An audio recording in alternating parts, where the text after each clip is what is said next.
Bom dia, everybody. Good morning from Brazil. I just wanted to make a short video today instead of writing. I'm going to write a little bit, but I just wanted to give you an update. I posted yesterday on Facebook asking people to pray for me. Of course, in our email, we asked people to pray as well. Within 15 minutes, over 1,000 people had liked that post, and then over the next few hours, over 2,000. And it just means so much to me. Like, I felt your prayers. It was really, really an amazing time. So I'm at FHOP, which I can't pronounce the name of the city. We're in Sao Paulo, but this is a house of prayer that began, I think 2016, around there, led by Dwayne and Jennifer Roberts, who came from America, and they work with a team here. It was really amazing. So I'll just cut to the chase. We had 1,800 on fire Brazilian young adults in the meeting last night. And it was a hard message to deliver on anti-Semitism, on the world that we're living in today. If you have heard the message that we've been sharing lately, it goes back to something I wrote 4 years ago in our book, Birth Pangs, where I said the days are going to come where the issue of where you stand on Israel will be as divisive as abortion. And I'm coming from the point of view as an American, that where abortion is like the most divisive issue, in my lifetime in America. And I said, the issue of Israel will be that divisive. Now, I wrote that in the midst of COVID, and it was if you haven't gotten Birth Pangs, you can get it for free. The ebook is free on our website, roncantor.com.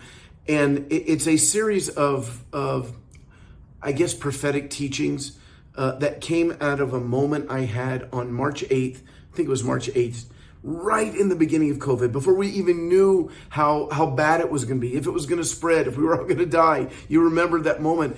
And I don't normally, hear the voice of the Lord. I'm not a prophet. I don't envision myself that way. But I just began to hear things in a way that I had not in the previous 50-something years of my life.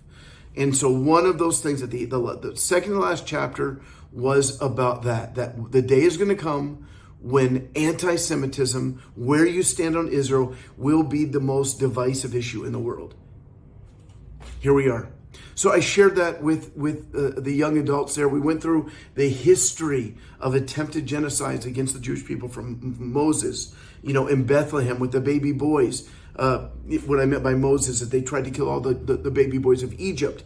In the days of Esther, they tried to kill every Jew in the Persian Empire, which was every Jew in the world. 53, according to the Holocaust Museum in Israel, 53 attempted genocides of the Jewish people. So we went through the history. We went through the history of the church and how Paul pleaded in Romans 11 that the Roman church, which would become the center of worldwide Christianity. And he said, don't turn against the Jewish people. God has a plan for Israel. And sadly, the church fathers did turn against the Jews. They accused the entire Jewish nation collectively of deicide, the killing of God. Every Jew was cursed for killing Jesus. Understand, Jesus was one of our own.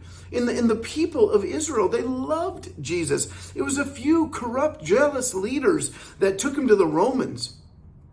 But we all know that Jesus died for us. He came to die. That was his mission. He never intended that those who would follow him would then take up his cause against his own people. Rather, Paul is saying, Romans 9:1, I could wish myself accursed and cut off from the Messiah for the sake of my people, the people of Israel. Those are my own race, that they would believe. So not what God intended for the church, but we're seeing a change. We're seeing eyes open. But now, since October the 7th, everything's changed. Anyways, I don't want to preach my whole sermon. They responded amazingly. Like, just imagine, 1,800 young people in Brazil, and I know it was streamed all over the country, standing up, saying, yes, I'm going to stand with Israel. I'm going to bless Israel. I'm going to pray for Israel's salvation. And then the worship afterwards, I mean, the place was just rocking. So I just want to thank you guys for praying for us. You can hear my voice. I lost a little bit of it last night. Today, and let me just share the meetings before that. We, myself and Dwayne Roberts, we spent 2 days with leaders talking about, and I'll just say it, the scandal that has happened at IHOP with clergy, sexual abuse, young women being groomed over a period of decades. And we talked openly and honestly about how we must avoid that, how we must confront that, how we cannot tolerate that. We talked about a lot of different things. And then during the question and answer time, it was clear that they were getting it. It was really rich. And then today I'm going to be meeting for, there's a group in Brazil called Tikkun Brazil. And we don't have any, in Tikkun Israel, Tikkun Global, we don't have any authority over, but there are partners with us. And they were inspired by some of the things that we've written, by our values, covenant relationships, team leadership. And so they have built this. It's I think over 60 churches now. And so this morning we're going to be having meetings with all those pastors for about 6 hours. It's been a really, really wonderful time. On Sunday, I'll be speaking in a local church here in São Paulo. And then there's a group called Jesus Copy, which I'm told is the most influential ministry on young adults in Brazil.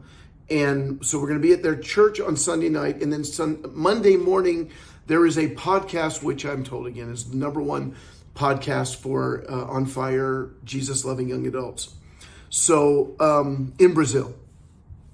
So, friends, I'll be honest with you. I just want to go home. I want to go home. I want to be with Ilana in Israel. I want to just, be in my prayer room and walk with her on the beach. And it's a little bit, traveling is lonely. So as I'm sharing these things, there's all the glory, all the honor to Yeshua the Messiah. We are just his messengers. We are so just privileged to be able to do what he asked us to do. There is no credit. There is no glory. For us, it all goes to him. But I just want to ask you to keep praying for us as we get to the end of these meetings. And then we've got some traveling back to the U.S. I'm going to be with my parents for a few more days. And again, they're my folks, 85 and almost 83. It's my opportunity to serve them as they served me my entire life. Not an easy time. So with Ilana and I living in 2 different nations, mostly in Israel all the time, but her mom is not doing well. My folks are getting older. So it's a season of life that we're in, and we want to do it well, both of us. We want to honor both of my parents, her mother. Her dad sadly passed away many, many years ago. So we just thank you being a part of this family, being a part of this ministry. We love you. We honor you. There's not a thing we could do without you. And have a blessed Shabbat, a blessed weekend in Yeshua's name. Amen. Love you guys.